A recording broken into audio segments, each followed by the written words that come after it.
Hey guys, today we're talking about pawn structures, and my goal for this video is to really share with you everything that I know about pawn structures.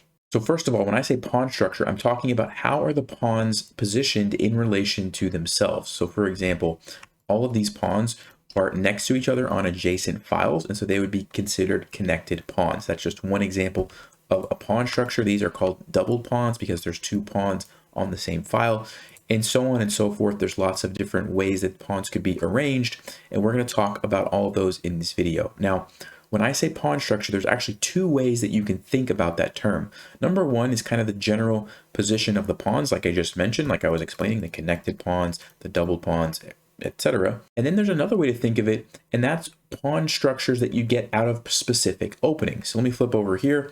This is the Sicilian defense, and when white plays the move c4 here, we enter into what's called a Maroczy bind setup. So that's when white has pawns on e4 and c4, really controlling this d5 square.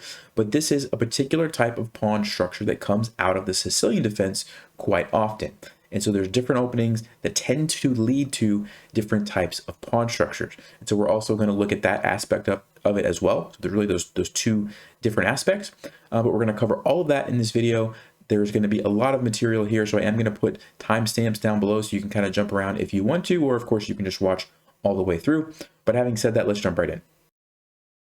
All right, so like I said, you've kind of got the two different categories of pawn structures. You've got those sort of generic setups that happen at any phase of the game, and then you've got the ones that are specific to specific openings. So we're going to start with the kind of generic ones, and once we cover all of those, then we'll jump into the opening specific ones. Okay, so let's come back to this position here, and the first thing that I want to talk about is what are called connected pawns. I already kind of mentioned this in the intro, but anytime you have pawns that are directly next to each other on files, so you've got this file which is right next to this file, and you have two pawns on it, and then this one is also on the next file, and this one's on the next file. Those are called connected pawns.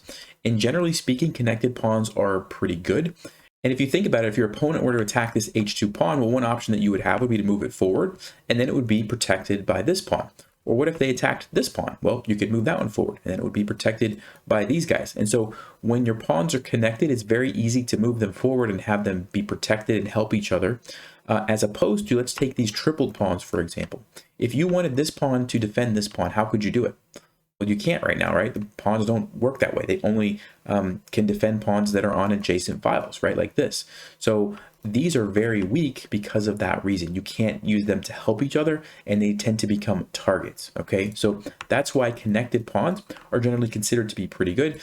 In this position, these four pawns are connected. These pawns would be considered connected, and then these would be connected.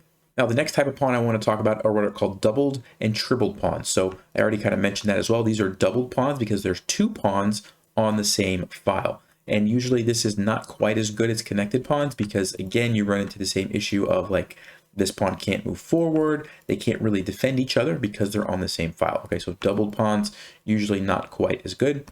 And then tripled pawns right here are even worse. So you've got three pawns on the same file. Usually that's not a good thing, and they will become targets, and they're going to be hard to defend as the game goes on. All right, the next type of pawn structure that I want to talk about are what are called isolated pawns. So this is an example of an isolated pawn, and it simply means a pawn that has no pawns on the adjacent file. So the adjacent file in this case is the B file. There's no pawns there of the same color, and so this is considered an isolated pawn. Here's another example, an isolated pawn, because there's no black pawns here. And then these triple pawns are actually what are called triple isolated pawns, because if you check both adjacent files, there are no white pawns on either one of these, right? So this is particularly bad. If we go back to these doubled pawns, even though they're doubled, they're not isolated because there's a pawn on this adjacent file. And that's actually a good thing, because if you imagine this pawn ever gets pushed forward, well then, you know, this guy's defending this guy's defending this guy. They can still kind of help each other even though you have double pawns. It's really when they become double isolated or triple isolated, that's when they get very, very weak and really, really hard to defend. All right, the next type of pawn I want to talk about is what's called a backward pawn. So this pawn on d7 is considered backward, and a backward pawn just means that there are no pawns next to it that can help it move forward one square, and your opponent's pawn, or in this case our pawn, since we're white, is stopping that square. Okay, so because we're blockading it with this guy, and there are no black pawns that could help it push forward, that's considered a backward pawn. And remember, even if black were to try to play d5, we could still have the option to take it with en passant, right? So that's why it's important to note if the pawns are here that can support it. This really doesn't matter because of en passant, right? So backward pawns are generally considered weaknesses because they have a hard time moving forward. And in this case, we have the added benefit that we have the half open file on it. So we already have our queen lined up. We can bring our 1, maybe 2 rooks over at some point and possibly triple up. And those backward pawns, like I said, can become weaknesses. All right, here's a new position, and the next thing that I want to talk about is what are called pawn chains. So pawn chains are when you have pawns that are connected diagonally like this. So this pawn protects this pawn, this pawn protects this pawn, this pawn protects this pawn. That's an example of a pawn chain. If we look at black's position here, here, and here, this is an example of another pawn chain. Each pawn connects and protects the next one in line. So a couple of important things about pawn chains. Generally, if you can, you want to attack the base of a pawn chain because that's where it's going to probably be weakest. So for example, if black can somehow put pressure on this pawn, if this pawn is ever able to be captured, well, then this pawn becomes weaker. And then if you can capture that, this pawn becomes weaker. And then if you can capture that, this pawn becomes weaker. So it's usually important to attack the base of the pawn chain. You can't always do that, but as a general rule, that's what you want to kind of focus on. And one more tip here, usually it's better to attack in the direction of your pawn chain. So if we draw an arrow with our pawn chain, it's kind of pointing this way, we should try to attack on that side of the board over here. And black, since black's pawn chain is kind of aimed this way, they should be trying to attack on this side of the board. Now, why does it matter which way you should attack based on your pawn chain? Well, it has to do with the fact that we have more space on this side of the board, right? Like you see how all of these squares are kind of open for our pieces? We can maneuver them around much easier because our pawns are pushed that way and we have more space. Black, on the other hand, has a little bit more space over here. You see how black's position is pretty cramped on this side of the board, right? Like they can't even develop their knight. They just don't really have a lot of space. We can very easily kind of line up our bishops and attack that way. So that's why generally you want to attack in the direction of your pawn chain. All right, here's a new position. And the next thing I want to talk about are what are called pawn islands. So every group of connected pawns that you have on the board is considered a pawn island. Okay, so for example, remember these are connected pawns. And since they are kind of separated from the rest of white's pawn, this is considered one pawn island. And then over here, these 4 connected pawns would be considered another pawn island. So white has 2 pawn islands, this one, and then this one, okay? And if we check black's position, 1, 2, 3 islands, okay? And generally speaking, less pawn islands is a good thing because that means your pawns are probably connected better like this, right? We can see how even though both players here have the same number of pawns, black's are much worse. He has double pawns here, double isolated pawns, and an isolated pawn here, right? Remember, those are considered to be weaker, and connected pawns like this are much better. Okay, so that's why less pawn islands tends to be better.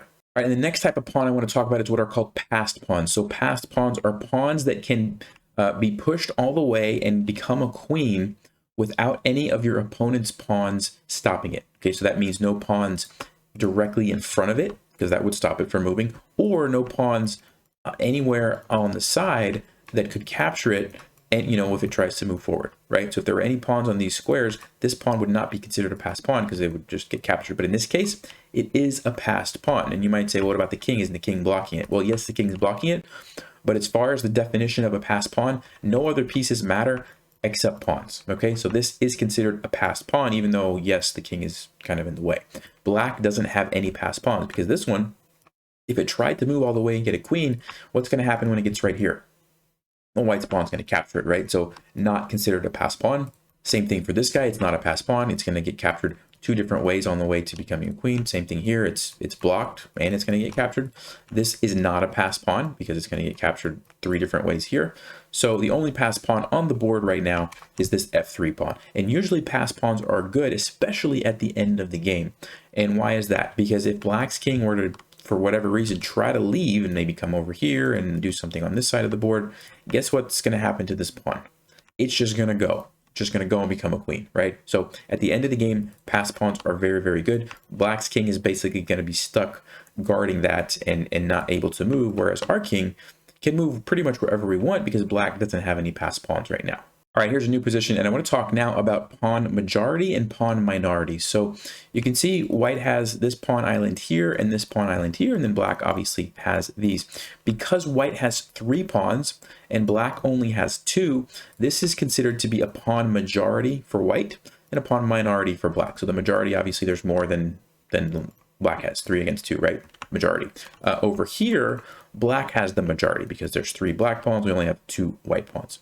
Generally speaking, with the pawn majority, that's where you want to focus being aggressive, right? Because we are going to be able to create a passed pawn eventually. Like if we can push this, force this to be traded, we'll end up with a passed pawn here, right? Now, of course, black's king is there, so we have to be careful. But then the same thing for black. If black is able to push these pawns forward, force us to trade, black's going to have a passed pawn over here, right? So that's probably where black wants to focus. And, you know, if you think about it, like if black were to say, no, I'm going to focus on this side and really just push my pawns down. Well, how are you going to do that? You only have 2 pawns and you're going against 3. It just doesn't really make sense, right? So usually, and this doesn't have to necessarily be at the end of the game, at any phase in the game, usually if you have a pawn majority, that's where you want to try to focus your efforts, because you'll be able to use the fact that you have an extra pawn. In this case, it's 1 extra pawn. Sometimes it could be 2 extra pawns, right? Like if we had another white pawn here, we might have a 4 against 2, right? But you get the idea of like, that's where your pawns are going to be most effective. And that being said, on the flip side is you have to be careful for wherever your opponent has a majority. They're going to probably be trying to push those forward, and you have to watch out, because if they create a passed pawn, you're going to have to watch out that it doesn't become a queen. All right, so that kind of concludes all of the sort of general gameplay types of pawn structure. So we've talked about doubled pawns, tripled pawns, isolated pawns, backward pawns, pawn islands, pawn chains, pawn majorities, pass pawns. I think I covered everything, but now that you understand all of those, we're going to jump to the next section where we're going to look at specific openings, what kind of pawn structures they lead to, and what are the things that you need to be thinking about when you play those particular openings. So again, there's going to be timestamps below. If you want to jump to a particular section on which opening you play, feel free to do that, although you might find all of this beneficial. So it's up to you, but let's go ahead and jump over to the opening section now. Okay, so the first type of opening structure that we're going to look at here is what's called a closed center structure. And so this is a position that we got from the French defense. So I'll just show you e4, e6, d4, d5, and this is called the advanced French, right? And whenever this happens, we get this sort of closed center. You can see how none of these pawns can move, right? It's a closed center. Usually black will attack, white will defend, and you get something like this. Now, I already kind of mentioned a couple of things to keep in mind. Number one, attack in the direction of your pawn chain. So a lot of these advanced French games, what ends up happening is white tries to attack over here, black tries to attack on the queen side. And these positions can be actually pretty tricky because the center is closed. You kind of have to make a commitment when you move your pieces is, okay, which side am I going to go for? Am I going to move my pieces to this side of the board, or am I going to move my pieces to this side of the board, right? And you can't always just jump from one side back to the other that quickly. So you really have to be careful with how you do that. And it can lead to some very interesting positions. Okay, so those are some of the things you want to keep in mind. There's other openings that lead to this closed center as well. This is just one example. So the advanced French.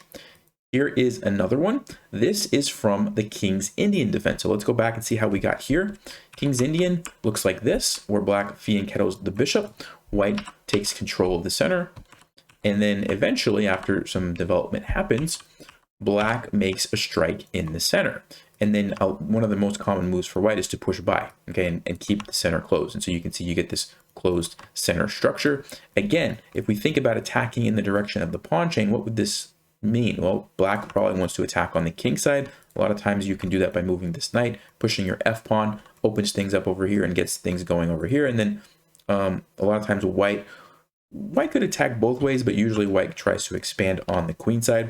And by the way, if you're interested in learning more about the King's Indian, there's a link in the description below to my recently released course, and I talk a lot about some of the different ways to approach this position. Knight c5 is kind of what I recommend, immediately putting pressure on the pawn, but there's more information in the course and we go over all the different theory.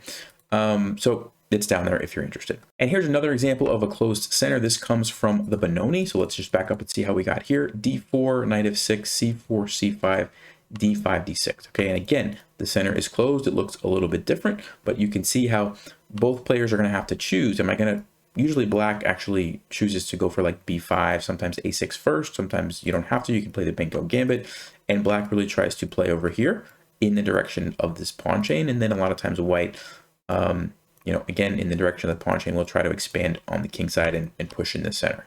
Okay, so just some examples. You got the Benoni, you got the King's Indian, you have the French, where the center gets closed. There's play on each wing, and you really have to decide which side you're going to go for. All right, the next setup we're going to look at is what's called a Stonewall setup. So here's an example where you have these 4 pawns just like this. It usually comes out of D4 opening, so D4, and then at some point you would play F4. Okay, and you're really locking down on this E5 square, and then usually this pawn goes to C3 to help support D4 if black ever attacks it like this. So this is the Stonewall setup. It's kind of similar to a London system in the sense that you have this sort of pawn triangle really supporting D4, but the big difference is that in the London you would develop your bishop on F4. In the Stonewall you've got a pawn there instead. So it really clamps down on the center. It makes it very difficult for black to play E5. But at the same time, it can be difficult for you to play E4 as well. And, actually, sometimes what will happen is black will play a Stonewall as well. So, for example, let's just say we got something like this, and black played F5, you played F4, and, you can get this sort of symmetrical Stonewall where both players are playing it. And the thing to notice is, again, the center is completely closed. This is very similar to the other openings that we looked at where the center was closed. It's just in a specific way where you've got that F pawn pushed forward. And again, kind of the similar thing, you have to make a choice, right? Are you going to play on this side of the board, or are you going to play on this side of the board, right? You really can't play anywhere here. It just doesn't make sense, because if you move this pawn forward at any point, black's just going to take it, and you're just losing a pawn unless you're willing to like sacrifice a piece, but that doesn't really make sense. You're just giving your opponent a protected pass pawn, right? Same thing if you try to push forward. I'm sorry, if your opponent tries to push forward, right, you're going to just take it. It doesn't make sense. So because of that, this part of the board is pretty much closed off for quite a while. And so you really have to be good at maneuvering and understanding, is it better to go this side? Is it better to go this side? And an interesting thing about these positions, sometimes it's actually safer for your king to keep it in the center longer because the center is so locked up, right? As soon as you castle, your opponent kind of knows, like, okay, now I can, like, let's say we castled kingside.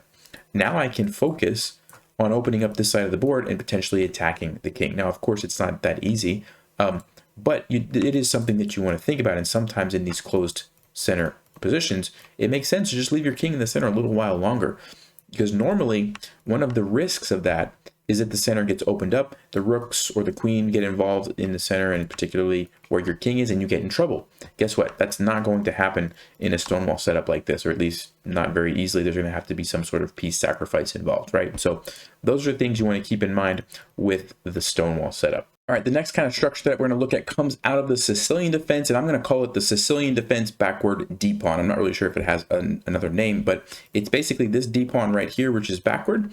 And let me show you how we ended up here. So in the Sicilian, this is the main line, actually. White plays D4, and then black attacks here on E4, so white defends it. A6, this is called the Najdorf. One of the common lines for white is bishop G5. And then black plays E5. And the point here is that black wants to gain a tempo on the knight, kick it out of that really strong central square, open up a space for the bishop, obviously, right?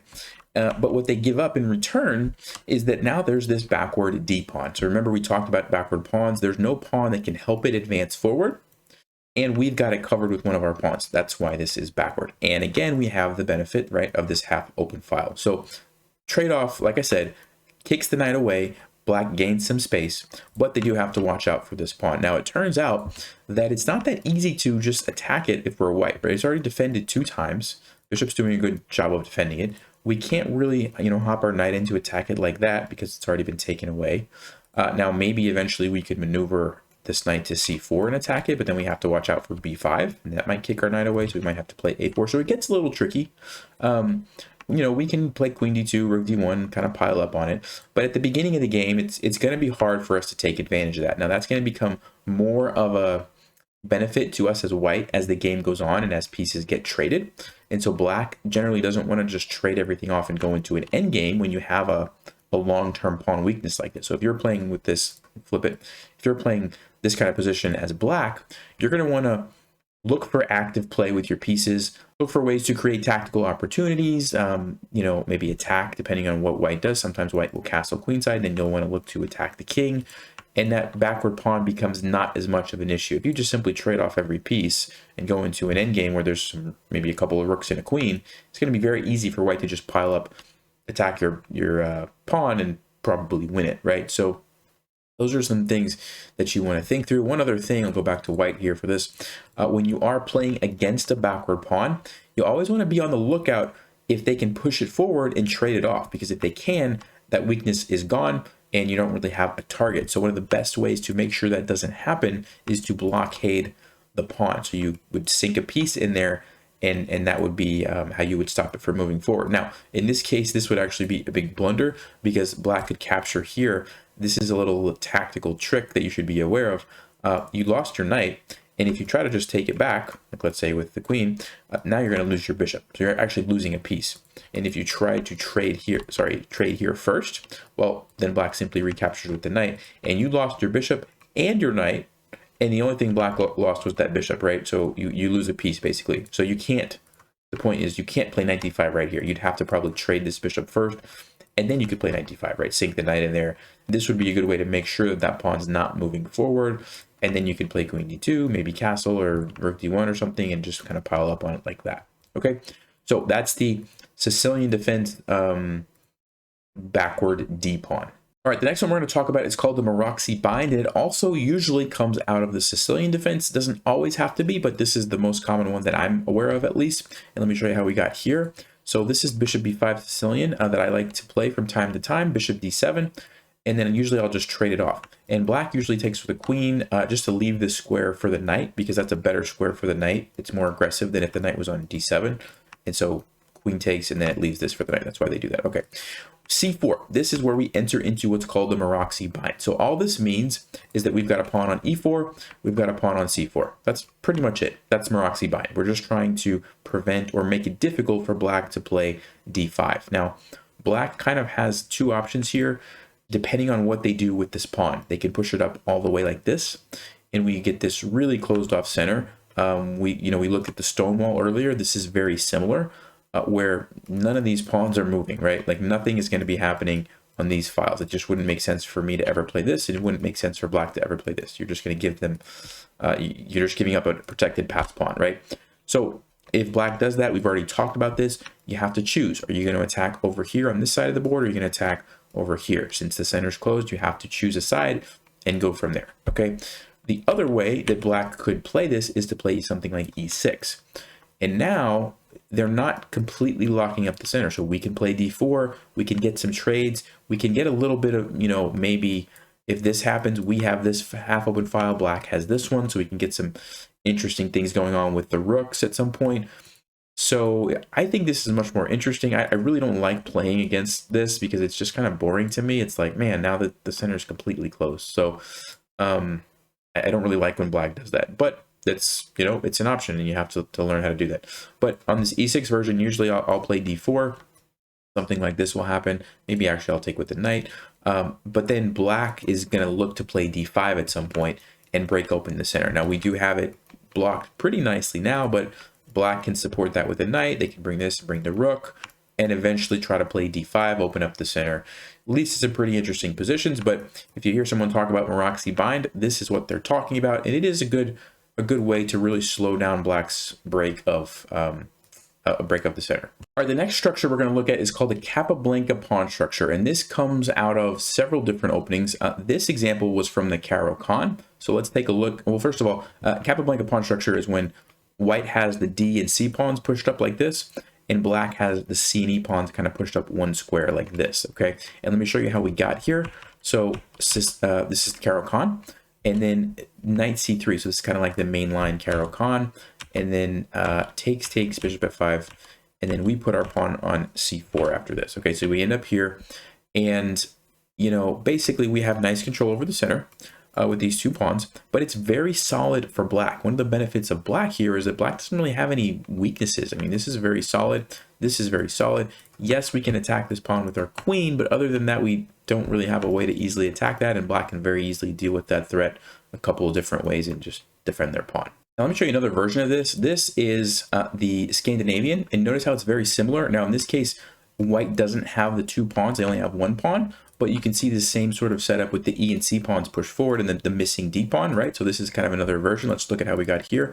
After the Scandinavian, basically, you know, black just kind of develops and then pushes these pawns up, right? We get a very similar thing. You can also see something out of like a queen's gambit. So d4, d5, a queen's gambit declined in a semi-Slav. Basically, at some point, let's say black decides for whatever reason to take here, right? And then white, I don't know, does some stuff. You get a very similar position. Again, you see these pawns pushed up, missing D pawn. In this case, we don't have the C pawn, we have the E pawn. So it kind of can be a little different, but you can definitely see the similarities. All right, so let's go back to this Caro-Kann version for a second, and let's talk about what are the plans for both sides here. So usually if we're white, we got a couple of options. Number one, we could try to launch an attack along the king side. So like in this example, we've already got our knights there. We can maybe bring our bishop, try to develop this guy, get castled, use our rooks, and attack on the king side, and just kind of enjoy the fact that we have a nice control of the center and more space than black. The other way that we can approach this is by maybe putting a rook on e1, and if it's at the right moment, we can strike with d5 and try to just open things up.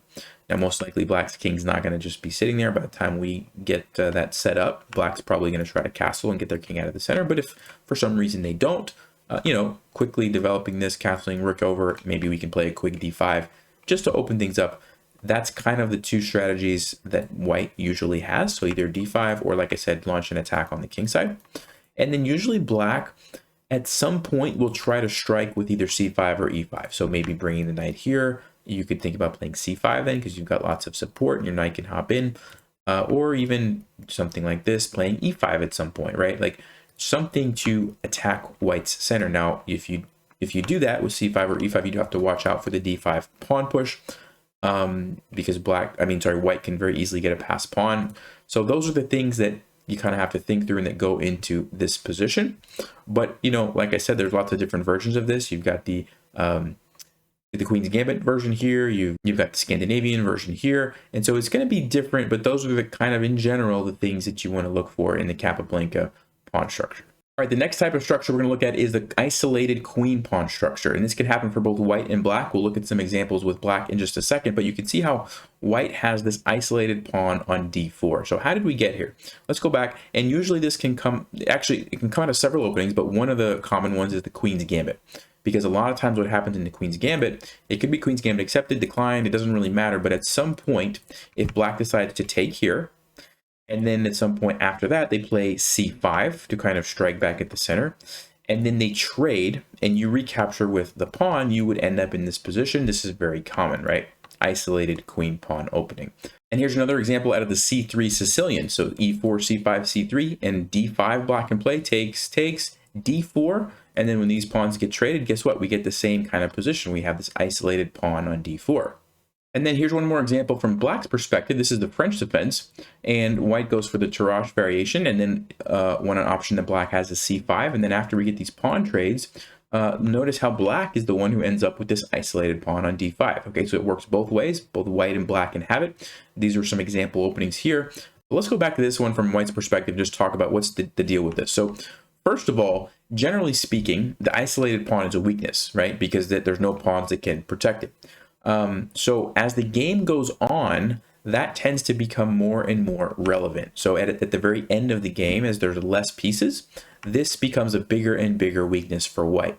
Now, at the start of the game, like right now, all the pieces are on the board. It's much more difficult for black to take advantage of the fact that there's an isolated pawn there. So if you're playing this from white's perspective, or I should say from the player who has the isolated pawn, you want to remember, try not to just trade off all the pieces. Like, don't just trade every time you get a chance to trade your minor piece, trade it, or you're going to end up where this is probably going to fall later in the game, and then you're just going to be playing an endgame down a pawn, right? That doesn't make sense. The way you want to use this is, remember, it's controlling some vital squares, right? So you have this knight e5 idea. It's supported by d4. This is, you know, you're controlling the c5 square.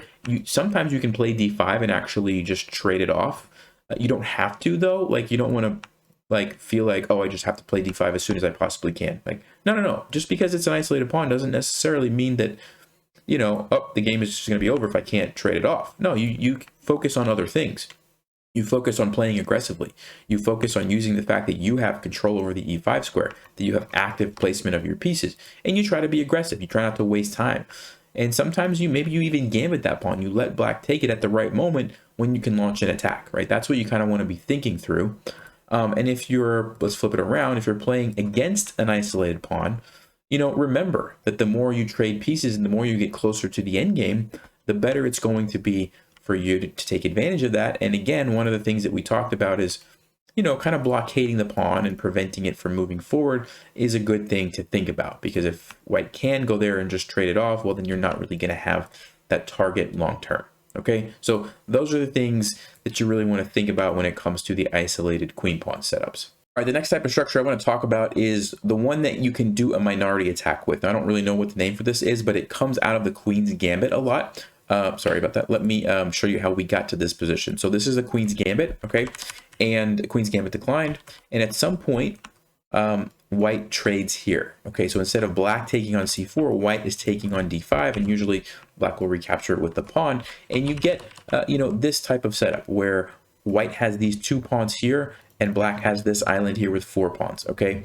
And I've done a video recently where I talk about the minority attack and how to perform it. I'm not going to go in depth in this video on it, but basically you use these 2 pawns to create a weakness. So you push these forward, and eventually you go here, you take this, but when black recaptures, you end up with a backward pawn on c6 that you can then use your pieces to attack. If you're interested, I'll link that video down below so you can watch that if you want. But this is a good one to remember when you have this type of setup. You have the minority attack at your disposal. It's something you want to pay attention to.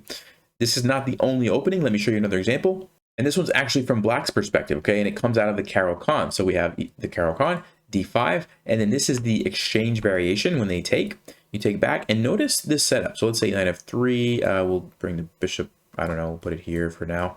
I want you to notice how, look at this, the 4 pawns, and then we have the 2, right? This was like exactly the same as the Queen's Gambit decline example that we looked like when it was with white, but now it's black that has the minority, and black that's able to, if they want, to do the minority attack, try to create the backward pawn here on c3, okay? So same kind of structure, but here we have black. And if I flip back over here to the white side, you can see the same kind of thing. We have the 2 pawns here, but it's with white, okay? So it happens with both colors. But again, remember, minority attack, watch that video if you want to see more information on that. All right, guys, now a last little bonus tip here. There's a situation that comes up, I think, fairly often. And I'm just going to go through this opening here. It can happen in lots of different openings. So this one's kind of generic. There's not a specific opening that it always happens in or doesn't happen in. But when one player puts a bishop on a diagonal like this, and another player counters it with their bishop, okay? So black had the bishop on c5. White says, let's go ahead and challenge that, right? Black has a decision to make here, and one option is to just trade the bishop, right? That's kind of the most obvious, right? You just take it, and white recaptures, and you get these doubled pawns in the center. So first of all, as we know, doubled pawns can sometimes be a weakness, right? And one thing that you might notice is this e-pawn is not going to be defended by any pawns, and it can't move forward. So knight to g4 looks like a pretty nice target. Now we can obviously defend it with the queen pretty easily, but if this queen at some point gets involved, that could be a weakness. It could be a target, right? Black could take advantage of that. So that's kind of one downside of this. However, there are definitely some benefits. And one of the big benefits is that now you can castle kingside if you want, and you have this half open F file, which is very nice if you want to launch an attack on black's king, right? You castle, you move this knight out of the way, and your rook is now going to be involved on this half open F file, which would not be possible if your pawn was on F2, right? It'd be blocking the rook. But because it's moved, this is actually the only half open file on the board. So you're really the only player that can really activate their rook right away. Okay, so that's kind of an advantage for white. The other thing, even though this could be weak, right now it's actually controlling some important squares, namely this d4 square. A lot of times black likes to, at some point, try to hop their knight in there. Guess what? Not an option. The other thing, if we want to play d4, it's pretty easy for us to do that because we've already got an extra pawn there, right? And if black takes, well, then we can recapture and have 2 nice pawns in the center. Okay, we have to be careful, obviously, because right now it's defending this pawn, but you get the idea. So this could be very useful because of that. Also, the half open F file, like I mentioned. So it's a trade-off, and you have to really decide, like, do you like this or do you not? Personally, I like this kind of setup. I like playing games like this where I can castle because it gives me an easy way to launch an attack, and I like that. So I would be okay playing bishop e3 and allowing black to take that. Now, with that in mind, let's flip the board for a second, and we'll just back up 2 moves, okay? When white plays here, black doesn't have to do that. Black can actually say, you know what? I'm going to drop my bishop back to b6. and I'm going to give white the option to take me. Okay, and if white accepts that, general rule is you want to capture towards the center. And yeah, that's just why this is usually better than taking the c-pawn. And now what do we have? Well, again, we have some doubled pawns, but these are not really that weak, because this pawn over here, which is probably the weakest one because it can't move, it's not easy for white to attack that, right? Like, it's not going to happen anytime soon that white can even attack it one time, let alone multiple times to try to capture it. So not really a big deal. And black gets the half open file. So now it's black who has that, right? Before it was white over here with the F file, right? Now it's black. So white has to kind of monitor this pawn or do something, maybe push it forward so it's not as weak, something like that. But black's rook is activated right away, which I like. Okay, so for me personally, I like playing with doubled pawns if I get the half open file that I can use my rook. It's kind of a matter of preference, right? But that's generally how I like to approach it. And one more sort of option that you have is you could even play the move d6 here. And this is kind of weird because it's like, oh, well, I'm giving them, you know, giving myself doubled pawns, which is maybe, this could be a weakness, right? But you do get the benefit that now you have this really nice hole on d4. You can put your knight in and you've got lots of support from your pawn, and you also have the half open d file. Now, of course, white can play c3. You're not going to be able to do that, but then maybe you can attack this pawn because, again, you've created this half open file. So it's kind of a trade-off. And these are very tricky things. Like, I don't want to sit here and tell you that you should always play bishop e3 in these situations, and you should always take it if you're black, or you should always play d6, or you should always play bishop to b6. It's kind of, I would say, more of a matter of personal preference a lot of times. The engine evaluation is not going to change significantly one way or the other. And so it's more what you're comfortable with. Okay, personally, I like getting those half open files. So bishop b6 is probably what I would play here, rather than giving my opponent that. The only exception would be if I saw a very concrete way to take advantage of it right away. Like if I could see that, like, okay, knight g4, after queen here, I could immediately attack it with my queen or something. In this case, I can't, right? So I'm going to be like, yeah, I could go here and here, but it's going to give white time to castle, and then they can probably defend it or maybe do something else, kick my knight away. I don't really know. Because I can't see a concrete way to take advantage, personally, I would probably play something like bishop b6 here and allow white to take me, and maybe I come with the knight and try to trade off for the knight. That way I keep the bishop pair, right? That would be something I would think through. So those are just some considerations when you get this sort of bishop tension. It can also happen on the other side of the board. So if you're playing a d4 opening, for example, and you get, let's just say, for example, bishop d6, right? Same kind of dynamic here. If white takes it, you end up with the double d pawn. You get the half open c file, you get support this way, or what can white do, right? Drop it back, right? And you know, you can have the h file, and it's the same kind of thing. Like, do you like that? Do you not like that? Which way do you want to go? That's what you have to think through. I can't answer that for you, but I just want you to make aware. Those are some things that you want to be thinking through in these types of positions. All right, guys, I know that was a longer video, but I hope you found that helpful. If you enjoyed this video, make sure you check out this one right here, where I talk about 15 ways to use your pawns. You're definitely not going to want to miss that one. But having said that, stay sharp, play smart, and take care.